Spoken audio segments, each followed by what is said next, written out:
Ari muri imwe muri biteye ubwoba cyane, inkuru y'abashakanye babiri bapfuye mu kanya gato cyane. Bapfuye kubera indwara, bapfuye kubera intambara, ahubwo bapfuye kubera ikinyoma kimwe gusa. Tekereza nawe ugiye mu rusengero uvuganye n'umuntu mu masegonda make cyane ugahita wikwita hasi ukaba urapfuye. Ese koko ibi byabayeho? Uyu munsi turavuga ku nkuru ya Ananiya na Safira, inkuru ishobora gutuma uhindura byinshi mu buzima bwawe. Ni kuri TJP Media, wibuke gukora subscribe uhawe ikaze.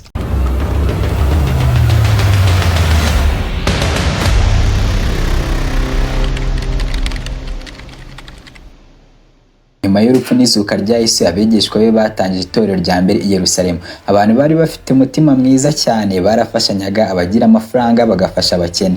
Hari abagurishaga ubutaka bwabo bakaza amafaranga mu itorero kugira ngo bafashe abatagira ibyo kurya. Bibiliya ivuga ko abantu bari bunze ubumwe cyane. Muri iryo torero hari umugabo witwaga Ananiya, yari afite umugore witwaga Safira, nabo bari bafite ubutaka. Umunsi umwe babonye ko hari umuntu wagurishije ubutaka bwe akazana amafaranga yose mu itorero. Abantu bose baramushimye cyane. Ananiya na Safira babibonye, maze mu mitima yabo hazamo ikintu kibi cyane. Baravuga ati natwe tugomba gukora nk'ibyo kugira ngo abantu badushime. Ariko ikibazo cyari iki, ntibashaka gutanga byose. Ananiya na Safira bagurishije ubutaka bwabo, babonye amafaranga menshi cyane, ariko aho gutanga yose bafashe igice kinini bagisiga mu rugo. Hanyuma bafata amafaranga make, baravuga bati tuzajya mu itorero tubabwire ko iranga twabonye gusa. Ariko ibi ngibi byari ikinyoma giteguye, cyari ikinyoma cyambaye ubusa nk'uko mu Kinyarwanda bibivugwa.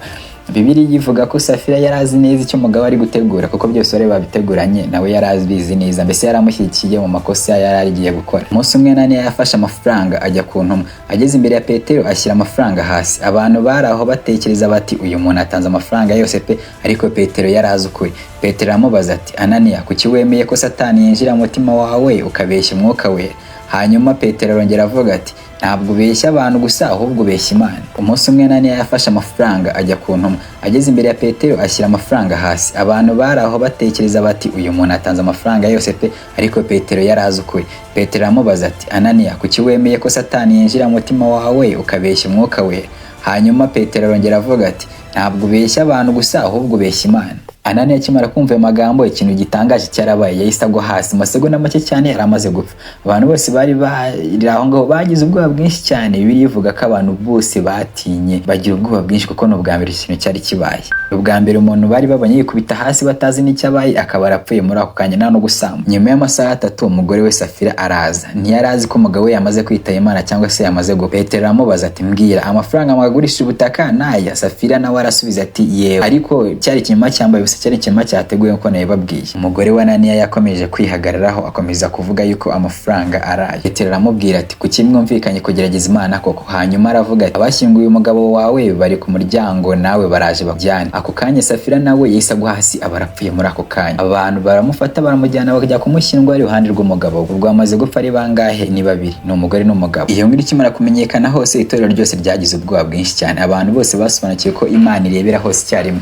Imana ireba no mu mutima w'umuntu. Ni ukuvuga ngo ibyo ukora byose Imana ibikureba. Nimba ukora neza abantu batakureba, niba ukora nawe abantu batakureba, ugakora neza ariko abantu kureba gusa, ibyo ngibyo ntacyo bivuze. N'ubundi mba hari ibikora Imana ibireba. Ibyiza ukora abantu yego bazagushimira ko ukora ibintu byiza, ariko Imana izabizi neza ko ibi bikora ari byo byinshi kurusha ibyiza wakoze. Icyiza rero wajya ukora ibyiza, Imana yabikureba cyangwa se itakureba. Ubundi abantu benshi batinya kubeshya abantu, ariko ntibatinya kubeshya Imana, kandi Imana n'undi byose ibi bireba. Ibyo mukora byose Imana yabareba, nimutihana muzashya. Iyi nkuru ntabwo ari amateka gusa, ifite isomo rikomeye mu buzima bwacu uyu munsi. Abantu benshi bashobora kubeshya abantu, ariko ntushobora kubeshya Imana. Nubwo Imana twebwe tuyibeshya, tukayibeshya turi kugira ngo abantu babone yuko twebwe turenze, ariko Imana yo ibitureba. Urimo uragira ngo yereke abantu yuko uri umuntu mwiza, urimo urereka abantu ko uri kubafasha, uri kubaha amafaranga, ariko nyamara urimo urabikora uri kugira ngo abandi bantu babone koko uri umuntu ugira umutima mwiza. Uri kubikora kubera ko hari izindi nyungu ufitemo, ngo nukugira ngo abantu bakubone neza, ariko nyamara Imana ikukureba mu mutima impamvu uri kubikora ibyo byose. Yego urandebye,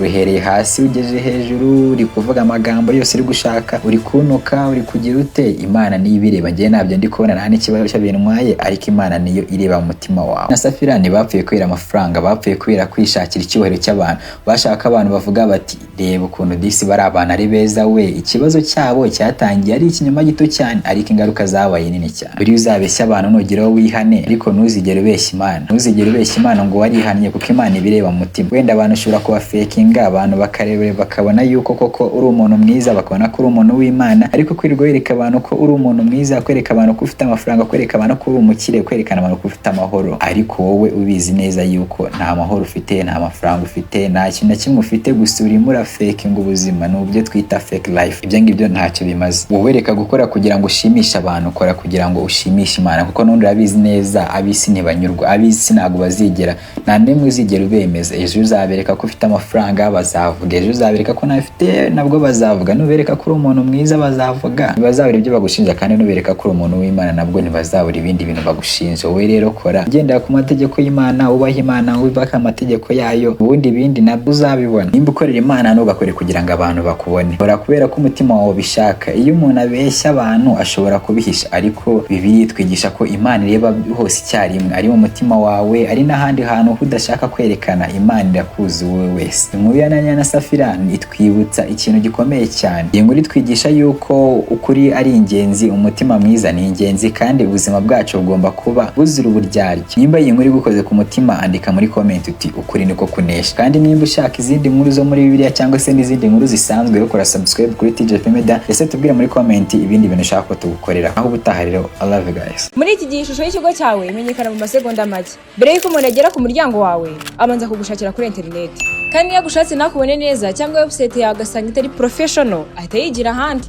Niyo mpamvu muri TJP Media dukora website z'umwuga zigezweho, zihuta kandi zizewe.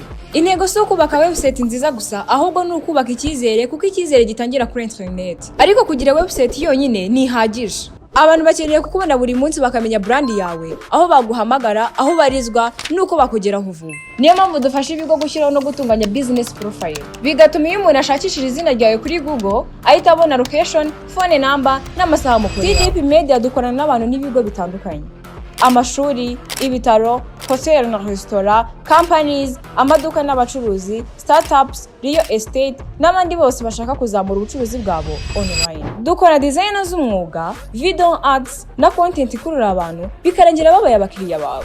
Si ibyo gusa kandi, muri TJP Media dutanga ubujyanama ku bantu n'ibigo bashaka gukoresha social media mu kuzamura ubucuruzi bwabo, ndetse tugatanga amahugurwa mu gutegura content, gukora design no kwihutisha akazi kawe ukoresheje AI. Tuguha serivisi nziza aho waba uri hose, haba iwacu mu gihugu ndetse no hanze yacyo. Ikindi dukora maintenance ya website, ndetse tukayifasha kuba yagaragara hejuru y'izindi zose, kugira ngo business yawe ikomeze gukura.